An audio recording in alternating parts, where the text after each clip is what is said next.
ಶಾಲೆಯಾದ ವಿದ್ಯಾರ್ಥಿಗಳ ನಾವು ನಿಮ್ಮ ಮುಂದೆ ಅಂಕಿಗಳಲ್ಲಿ ಮಹಾರಾಜ ಎಂಬ ನಾಟಕವನ್ನು ಆಯೋಜಿಸಲಾಗಿದೆ. ಎಲ್ಲರೂ ನೋಡಿ ಆನಂದಿಸಿ. ಯಾಕ ಜಗಳ ಆಡ್ತಿದ್ದೀರಿ? ಯಾಕ ಚೀರಾಡ್ತಿದ್ದೀರಿ? ನಾವೆಲ್ಲರೂ 1 ರಿಂದ 9 ಅಂಕಿಗಳು, ಒಟ್ಟು 10 ಅಂಕಿಗಳಿದ್ದೀವೆ. 10 ಅಂಕಿಗಳಲ್ಲಿ ಯಾರು ಮಹಾರಾಜರೆಂಬ ವಿಷಯದ ಬಗ್ಗೆ ಚರ್ಚೆ ನಡೆದಿದೆ. ಓ ಹೌದಾ? ಹಾಗೇನು? ಹಾಗಾಗಿ ಯಾರಿಗೆ ಮಹಾರಾಜ ಆಗುವ ಅಧಿಕಾರ ಇದೆ ಎಂದು ಆಮೇಲೆ ಯೋಚಿಸೋಣ. ಈಗ ನೀವು ಒಬ್ಬೊಬ್ಬರಾಗಿ ನಿಮ್ಮ ಬೆಲೆಗಳನ್ನು ಹೇಳುತ್ತಾ ಬನ್ನಿರಿ. ಓ ನಾನು ಒಂದು ಮನುಷ್ಯನಿಗಿರುವ ಮೂಗು ಒಂದು, ತಲೆ ಒಂದು, ಬಾಯಿ ಒಂದು. ಸಾಮಾನ್ಯವಾಗಿ ಎಲ್ಲ ಪ್ರಾಣಿಗಳಿಗಿರುವ ಬಾಲ ಒಂದು, ಆನೆಗಿರುವುದು ಒಂದೇ ಸೊಂಡಿಲು. ನಮ್ಮ ಭೂಮಿಗಿರುವ ಚಂದ್ರ ಒಬ್ಬ, ಸೂರ್ಯ ಒಬ್ಬ. ನಮ್ಮ ಜನನ ಒಂದು, ಮರಣ ಒಂದು, ಸ್ವರ್ಗ ಒಂದು, ನರಕ ಒಂದು. ಹಾಗಾದರೆ ಈ ಸಿಂಹಾಸನ ಮೇಲೆ ಕೂಡುವ ಅಧಿಕಾರ ನನಗೆ ಮಾತ್ರವಿದೆ.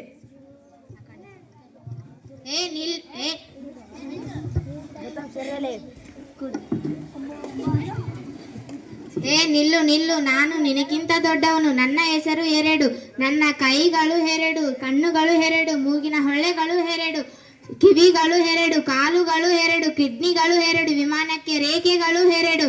ಹಾಗಾದರೆ ಈ ಸಿಂಹಾಸನ ಮೇಲೆ ಕೂಡುವ ಅಧಿಕಾರ ನನಗೆ ಮಾತ್ರವಿದೆ.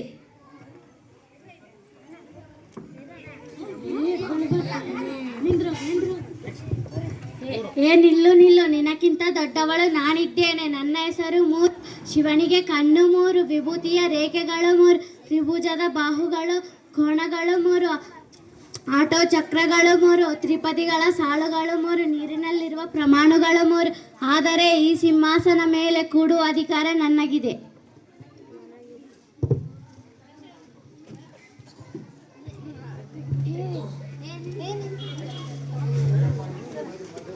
ನಿಲ್ಲು ನಿಲ್ಲು, ನಿನಕ್ಕಿಂತ ದೊಡ್ಡವಳು ನಾನಿದ್ದೇನೆ. ನನ್ನ ಹೆಸರು 4, ಈ ಸಿಂಹಾಸನದ ಕಾಳುಗಳು 4, ಮಂಚದ ಕಾಳುಗಳು 4, ಅವಧಿ ವರ್ಷ ಬರುವುದು 4, ವೇದಗಳು 4. ಸಾಮಾನ್ಯವಾಗಿ ಎಲ್ಲ ಪ್ರಾಣಿಗಳಿಗಿರುವ ಕಾಲುಗಳು 4, ಚತುರ್ಭುಜದ ಬಾಹುಗಳು, ಕೋಣಗಳು, ಶೃಂಗಗಳು 4. ಅದರಿಂದಾಗಿ ಈ ಸಿಂಹಾಸನದ ಮೇಲೆ ಕೂಡುವ ಅಧಿಕಾರ ನನಗೆ ಮಾತ್ರವಿದೆ.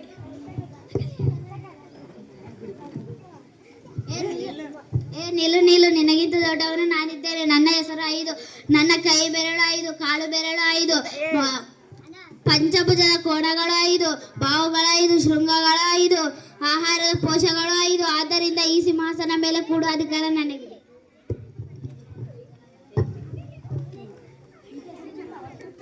ನಿಲ್ಲು ನಿಲ್ಲು, ನಿನಕ್ಕಿಂತ ದೊಡ್ಡವಳು ನಾನು. ನನ್ನ ಹೆಸರು 6, ನಾನು ಕೀಟಗಳಿಗೆ ಕಾಲು 6,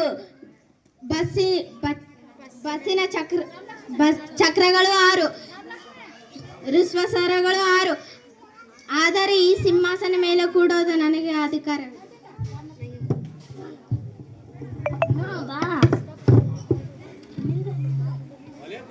ನಿಲ್ಲು ನಿಲ್ಲು, ನಿನಗಿಂತ ದೊಡ್ಡವನು ನಾನು. ನನ್ನ ಹೆಸರು 7, ಸಂತತಿಗಳು 7, ಸಪ್ತಶಿಲೆಗಳು 7, ಸಪ್ತ ಪದಗಳು 7, ವಾರಕ್ಕೆ ದಿನಗಳು 7, ಕಾವಲು ಬಿಲ್ಲಿನ ಬಣ್ಣಗಳು 7, ಅದರಿಂದ ಸಾಗರಗಳು 7. ಅದರಿಂದ ಈ ಸಿಂಹಾಸನ ಕೂಡುವ ಅಧಿಕಾರ ನನಗೆ ಮಾತ್ರವೇ.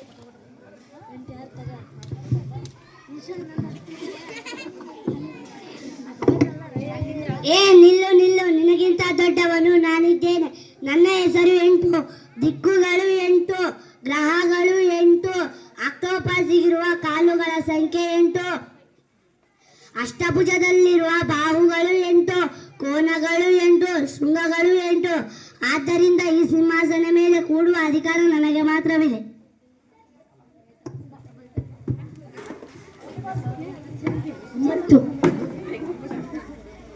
ನಿಲ್ಲು ನಿಲ್ಲು, ನನ್ನ ಹೆಸರು 9, ಎಲ್ಲರಿಗಿಂತ ನಾನೇ ದೊಡ್ಡವನು.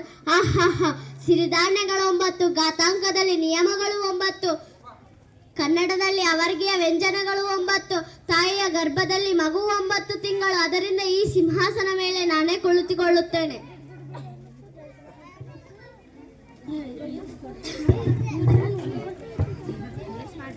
ನಿಲ್ಲು ನಿಲ್ಲು, ನಾನು ಮಾತ್ರ ಇಲ್ಲೇನು? ನಮಗೆಲ್ಲ ಬೆಲೆಗಳಿವೆ, ನಿನಗೇನು ಬೆಲೆ ಇದೆ? ಓಹೋ ಹಂಗಂತೀರಾ? ನಾನು ಮಾತ್ರ ರಾಜ ಅಲ್ಲೇನೋ, ನೀವೇಕೆ ರಾಜ? ನಮಗೆ ಬೆಳೆ ಇದೆ, ನಿನಗೇನು ಬೆಳೆ ಇದೆ? ಓಹೋ, ಇವಾಗ ವೀಕ್ಷಿಸಿ. ಒಂದು ಕೈಯಲ್ಲಿ ವಸ್ತುಗಳಿವೆ, ಇನ್ನೊಂದು ಕೈಯಲ್ಲಿ ಏನೂ ಇಲ್ಲ.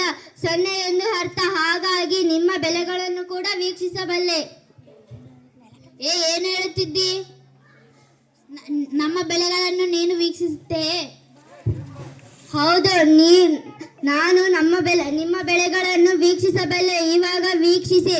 ಒಂದು ಮಹಾರಾಜ, ಬಾ ಇಲ್ಲಿ ನನ್ನ ಪಕ್ಕದಲ್ಲಿ ನಿಂತಿಕೋ. ನಾವು ಇವಾಗ ಒಂದು ಸಂಖ್ಯೆಯಾಗಿದ್ದೇವೆ. ಈ ಸಂಖ್ಯೆಯನ್ನು ಓದಿ.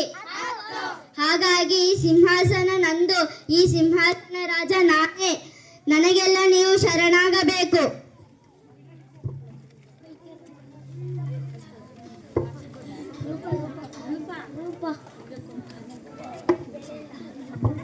ಓ, ನೀವು ಜಗಳ ಆಡುವುದನ್ನು ನಾನು ಕೇಳಿಸಿಕೊಂಡೆ. 1 ಜೊತೆ 0 ಜೊತೆ 1 ಸೇರಿ 10 ಆಯಿತು. ಹಾಗೆ 0 ಜೊತೆ 2 ಸೇರಿದರೆ 20 ಆಗುತ್ತದೆ. ಅದರಿಂದಾಗಿ ಸಹಕಾರ ಮುಖ್ಯ. ಎಲ್ಲರಿಗೂ ಸಹಕಾರ ಮುಖ್ಯ. ಎಲ್ಲರೂ ಒಟ್ಟಾಗಿ ಕೂಡೋಣ. ಗಣಿತ ಲೋಕಕ್ಕೆ, ಗಣಿತ ಲೋಕಕ್ಕೆ, ಗಣಿತ ಲೋಕಕ್ಕೆ, ಗಣಿತ ಲೋಕಕ್ಕೆ. ಧನ್ಯವಾದಗಳು.